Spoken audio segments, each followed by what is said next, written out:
What about Adrian Peterson? See, I like AP, but I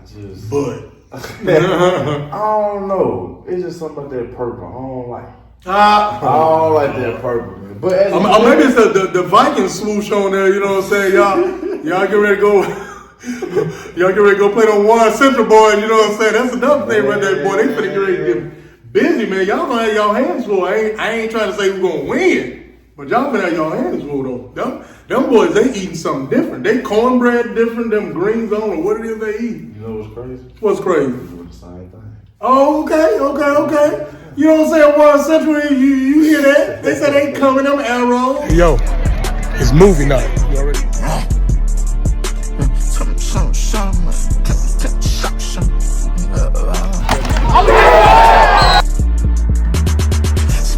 Do it now. All right, so what's up, everybody?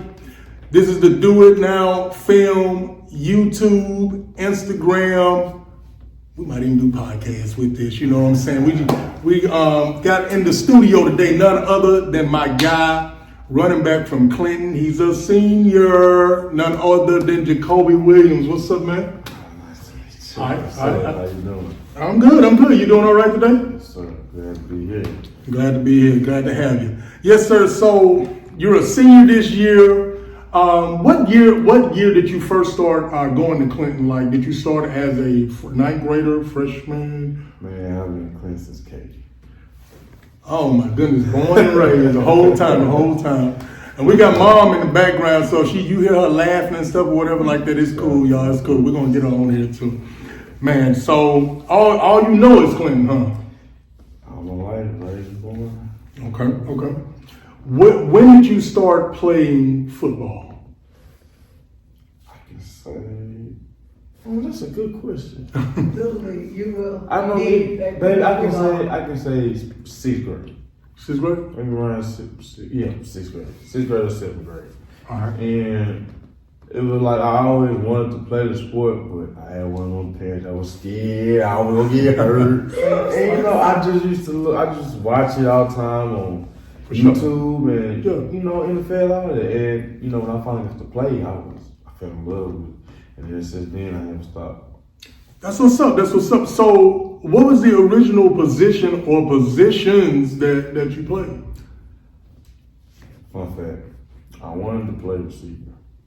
Oh. I wanted to play receiver. I used to just love going to catch the ball, but I was always the big kid. So I remember, I think my first year actually, my coach, I don't remember his first name, but his last name was Williams. And he put me in running back. And I remember I got the ball and I ran and I fell in love with it. Wow. So tell me, like, what was the first, like, anybody ever get a big hit on you? Or you just... Actually, yes. They say Jackson is like, Jackson Little. But I can say I've seen some of my boys in Clinton get. So I think our team was the Clinton Seahawks. Okay. And I remember I was running the ball. And we were playing some team from Jackson. I don't know how they came or how they got on our schedule. Oh yeah. And I was running, and then next you know I looked to my right. And that was my wake-up call, like, cause I was small then. You were smaller then? And I can honestly say I was scared. Oh yeah. I was scared, cause that was my first time. For sure. That woke me up. That woke you up. So since then it was straight beast mode, every time. Beast mode. Okay. So what was it like by the time you made it to middle school? What was that like? Were you nice with it? Were you still kind of finding your way or whatever?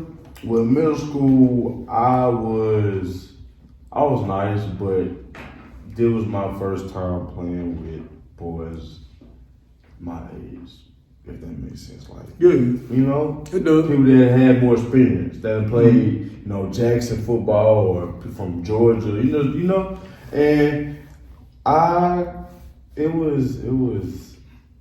was bad. Because it was so many people that was good. Yeah. And I knew I was good myself, and Sure. I wasn't able to show my potential. But that one game, 8th grade, I had like 3 touchdowns. That's when they knew. So 8th grade, I was just about to ask you that. You did it. So 8th grade, you say that was your breakout year. 8th grade, my breakout year. People started to recognize. COVID year, actually. COVID year? The year after COVID. So you saying you caught COVID and then started running touchdowns, or you just? When we came back from COVID, it was different. We were supposed to have 8 games, but we played 4, and all 4 games I at least had like 3 touchdowns. Mom, what were you feeding him? And all you read, all the videos, and that's how people started knowing like who she was from her hollering at all my games. Man, we can't wait to bring Mom over. We know she's gonna cut y'all. When do y'all see her outfit she got on? She representing. Oh my God! But anyway, man, that's what's up. So 8th grade year, the breakout year. What was the transition for you like coming from middle school to high school? I'm bored big. He said I'm bored big. I remember my sophomore year. For sure. I was getting off the bus. It was spring football, and it was hot. Oh, yeah. I remember looking at the varsity kids coming out. I'm just, wishing that was me. Yeah. And I just remember seeing this big dude, and he was TJ. Oh, yeah, TJ. Yeah, I was like, TJ. oh my God. Yeah, he's a monster. And so it was. I had to get hit a couple times, and I had to prove my point. Running the ball hard and just being coached right, and listening to coach and following directions and just doing right. Okay. And, I proved my point. Now I feel like I'm respected up there. Would you say that you're a person that's coachable? Like, when the coach is telling you, hey, come out of the game, you're agitated, you know what I'm saying? They try to talk to you. Would you say you're coachable? Because, there may be some coaches that look at your film and say, man, he all right, he's nice with it, but would you say you're coachable? Plead your case. To be honest, I'm be honest. I have gotten better at being coachable because, like from middle school, I was just getting the ball, running, scoring touchdowns. I didn't listen to nobody. I'm having fun. And changes from high school, you just can't do that. You have to take the coaching and hit the right holes, and it was a lot. And so now I can say I'm coachable. Yeah. He says he's coachable coaches out there, you know what I'm saying? We need them big D1 offers, you know what I'm saying? Man. Yeah, and so in other words, I hear from what you just said, there was a maturity thing that came in, because some of the times it's just like you take certain kids that have like a raw talent, you know what I'm saying? And then when you have a coach, in other words, the coach is supposed to be able to navigate you to where they're trying to get you to go. Exactly. You may not exactly see what they're saying, but in other words, so now you go from just being a natural, I'm scoring 3 touchdowns a game. You know what I'm saying? Now it's like, now you are running with more like purpose. You're looking for certain holes, or you're looking at the game plan that he's given. So was that like a hard transition for you? Or would you say you caught on pretty easy? I can say it wasn't hard, but it wasn't easy. Okay. And, I just remember it was a senior running back. We had the same name. His name was JaKobe. I know you probably know that name. And he was number 4, I think, 2023. Okay. Running back. And I just used to watch him. And just every move, every time he worked out, every steps he take, what he did, I took all that. Sure. And I thank him for, him being the person he was. Yeah. He helped me too. Yeah, kind of like mentorship or something like that. So we went from him, shout out him, shout out Kobe, big Kobe. Him, Sure. I want to be who I am. So. Okay. So next question I'm getting ready to ask you, who would be the ideal or your favorite running back in the NFL, past, or present? Past or present, who's your favorite? See, it's hard. I got 2. Okay. Yeah, 2. It's cool to have 2, but you got to explain that too. Okay. We want to know. Beast mode.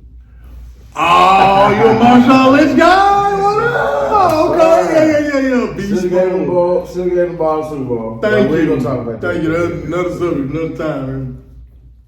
2016. Ezekiel Elliott. 2016 Ezekiel Elliott. He was doing a lot of that. Yeah. Oh, I did that all the time. Yeah. So yeah. So it sounds like to me that you're not down with some of the modern backs that they have. It's just that they don't do nothing for you. It's just the game has changed. The game has changed. It's changed. It's just every little hit they throw a flag. It ain't like how it used to be. And I like some of the backs like Derrick Henry and Christian McCaffrey. What about Adrian Peterson? See, I like AP, but I don't know. It's just something about that purple. I don't like.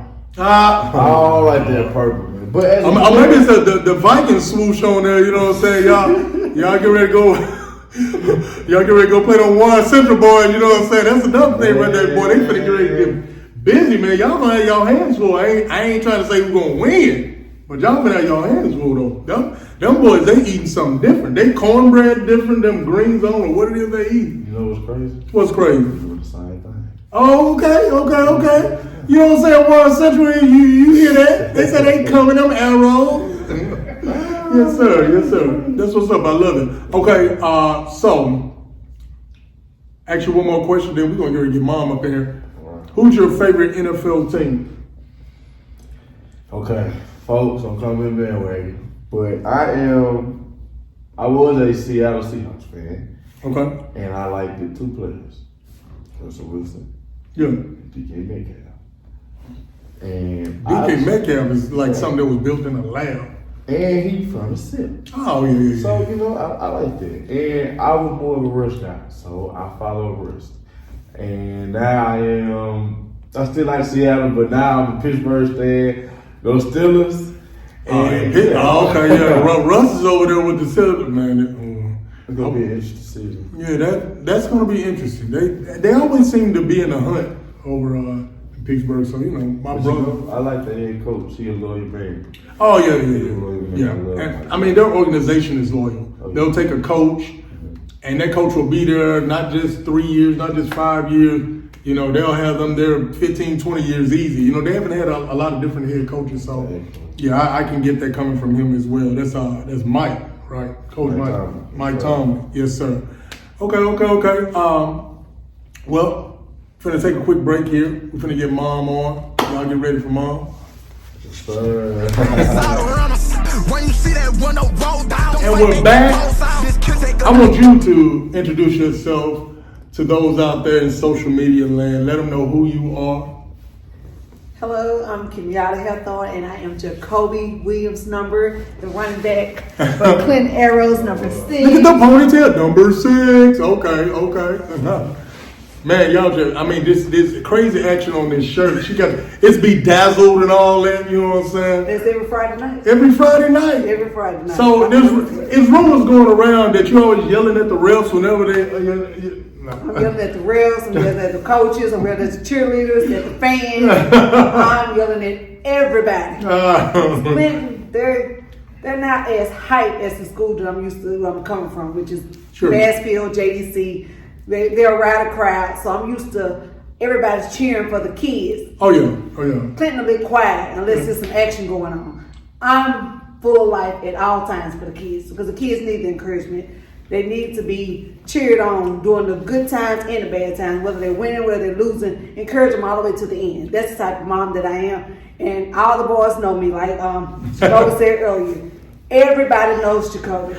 JaKobe's mom. And the funny thing is, I went to Taco Bell one day. And I was ordering at Taco Bell. And one of the girls said, "Are you JaKobe's mom?" I said, she said, "I thought that was you. I knew that voice." She said, "I come to the games just to hear you." So Oh my God. I did that not only in football, when JaKobe played soccer, when he ran track. Wait, now he didn't tell me he played soccer. That was the footwork come from there. That's when he said I was afraid of him to play football. I started him out in soccer. He was great. Everything JaKobe has ever touched, from the swimming to soccer to track. JaKobe has always moved up quickly because it's not that he loves football, but everything that he does great, and he give it his all. When he ran soccer, he played on a Brilla travel team. I'm the reason why he don't play soccer no more, because it got cold. They played in the rain, and it was ice cold. When we went to Vicksburg, I couldn't take it. And who wants to yell in the cold and the rain and snow? I couldn't take it. So then he went on, and one of my cousins was like, "That boy fast, let him run track." JaKobe called me the day of track trial. I was at work. He was like, "Mom, I want to try for the track team." I'm like, boy, whatever. If you get right up there, you know what you can do it. JaKobe made the track team. Wow. Got on. He moved up to Heat 1 after the first track meet. Oh my goodness. So he's been fast all the time. I just didn't know that he did that, because once he touched and do things, he just excelled in it. Yeah. I was catching, and we were talking about this earlier.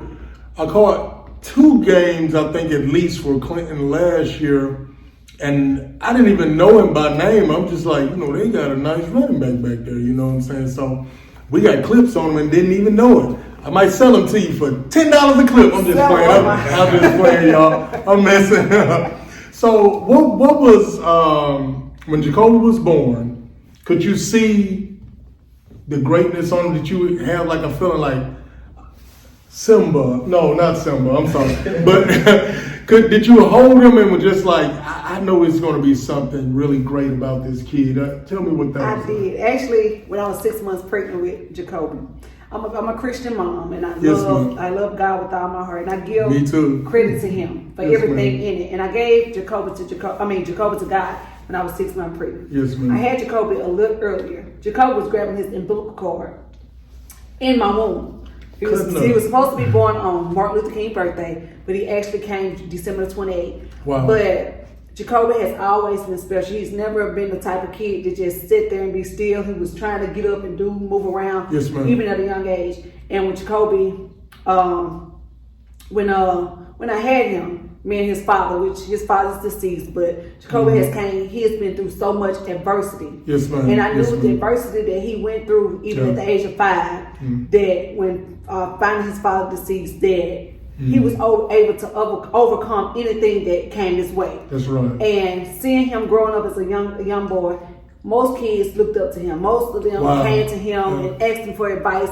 And when you asked him earlier about how did he, with football, how he handled different stuff. I remember seeing JaKobe in Little League playing football, and if he knocked somebody down, JaKobe would stop in the middle of what he was doing and help that child up. Wow, he's a real gentleman. That's what's up. Yeah. So seeing him being determined to do whatever in life to achieve the goals that he wanted. Nothing has ever came easy for him. And that's what I like about him. His will and determination has been so strong that I'm like, wow. I sit there and I watch him. Like, he might feel down about certain, but he don't let people know that. He's always have a smile on his face. Everybody like, he's smiling so much. Yeah. But being a single mom, seeing him, me and being in the stands and stuff and cheering him on, I thought at first he didn't want me there because of the fact of, it was mostly dads there and I'm the mom. But he began to accept it and embrace it and love it. And I feel like he wanted me there because all the other kids began to love me. But JaKobe has really, really grown in so many areas. So that's why I say, as a child, I saw the potentials in him. I knew that God had a destiny over his life. That's right. And I put all the time, I said, he's destined for greatness. And there's so many people, from the pastor to the church members to people that meet him, that speak greatness over him, and prophetess and stuff, that tell him how great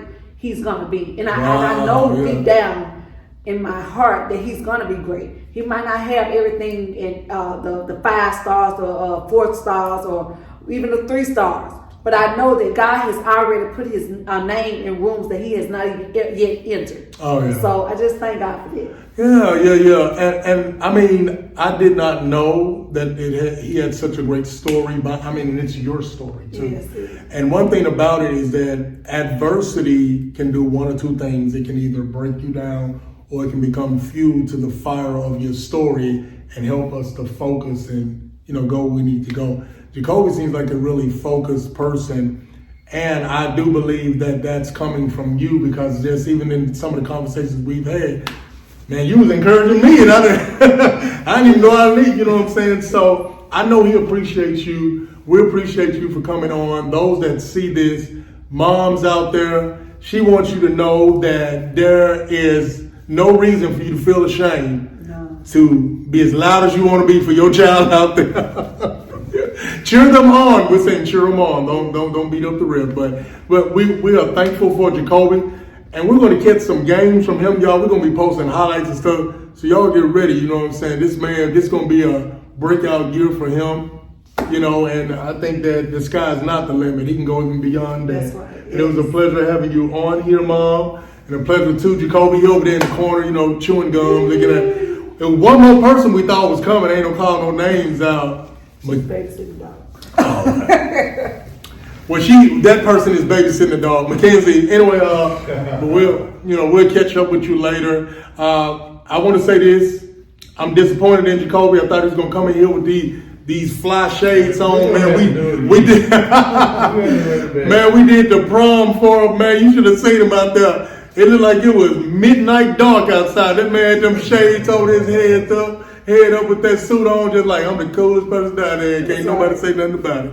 But we thank y'all for coming. We thank you so much, Mom. And we look to see you not tomorrow, but next week. That's gonna be next week. JaKobe, do your thing, man. All right, you peek your head back over here in the camera. You want to say anything to everybody before you go? Hey. As always, go Arrows. And for those over here, he said go Arrows. Thank y'all for tuning in. It's your boy, Vernon Moore. Do It Now Film. Y'all see it. Get yourself some gear. See, y'all missing out. Y'all. Do it now. Hey, we gotta get you some gear, man. We gotta get you some gear.